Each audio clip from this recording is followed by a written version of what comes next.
Yeah, so I mean, Paul, why don't we just kind of start there, negotiating that deal? Like, obviously, your first big deal, 4 years, 94 million, around 66 million in total guarantees, just a massive contract. What was that process like for you? The nerves, the anxiety, the highs, the lows. What was going through that entire process like for you? Man, pressure is a privilege. To have the opportunity to be at that table, I'd be, lying to you if I tell you that there isn't nerves. There's nerves in anything that you want to do really well at. You had all these factors. A new general manager. My first time being at the table for such a significant deal. A lot of times as an agent, you at least get to, do a lower deal on the second contract, and then kind of I just, had to go straight in there and, you know, swim, and the nerves, but I put in so much preparation. The level of preparation was high, and the rapport I was able to build with Rand was also very good. And the elephant in the room business that Jeffery Simmons is a unicorn, bro. So it, he's an elite player, and an agent's best friend is an elite player. You don't really see many elite agents that don't have elite players. So having him made my job, I would say, significantly easier than it would have been if I wouldn't have been representing a generational talent.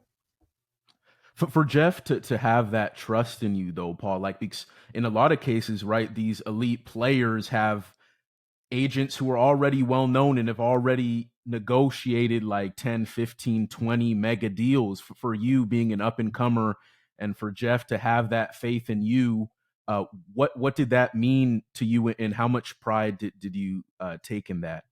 It meant the world to me, man. The same way you watch Jeff on Sundays, where he, is a leader on that field, where he makes those people around him better.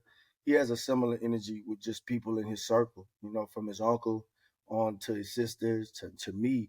He's one of those people that just instills a level of confidence in you. And so to know that he thought that much of me, it actually empowered me. And it's like, okay, well, if he's believing in me, he must see something in me and I must be good enough. It kind of validated what I already knew about myself. And just kind of always been the person that's always bet on himself. He's always moved how he was going to move. When he was coming out, he didn't initially sign with an agent. Mhm. He believed in his uncle and his uncle's vision for his career.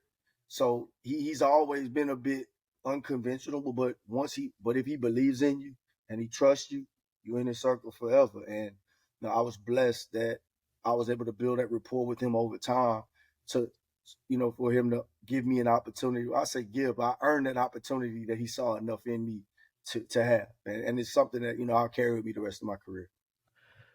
Paul, what was it like for you being able to like have this deal on the table with Rand Carthon, the Titans GM, and being able to call Jeff, call his uncle, tell his family, like, look, guys, we have the deal. Like, generational wealth is is right on the table for you. What was, maybe can you take us through what that moment was like, calling or texting Jeff, however it played out, telling him, look, we got what we want.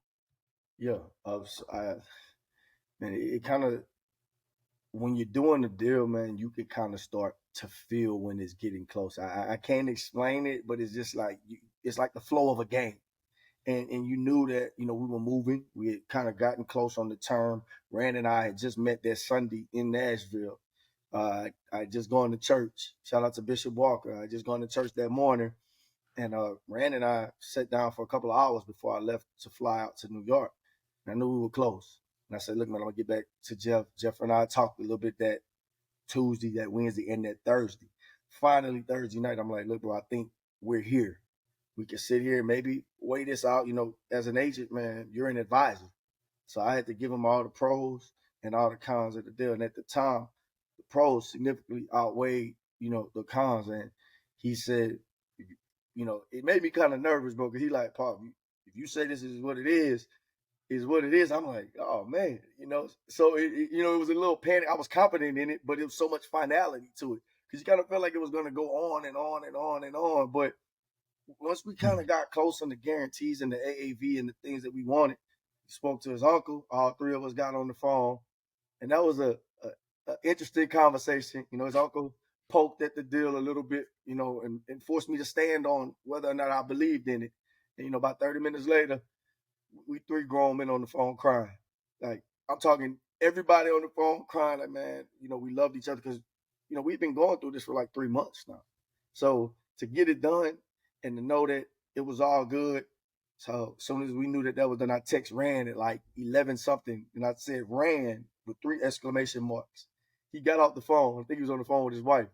He said, hey, man, tell me some good news, right? And he said, and from there, I said, man, you got your dude, bro. It's good. And the following Friday, everything kind of got out, you know, and it was done, man, on Good Friday.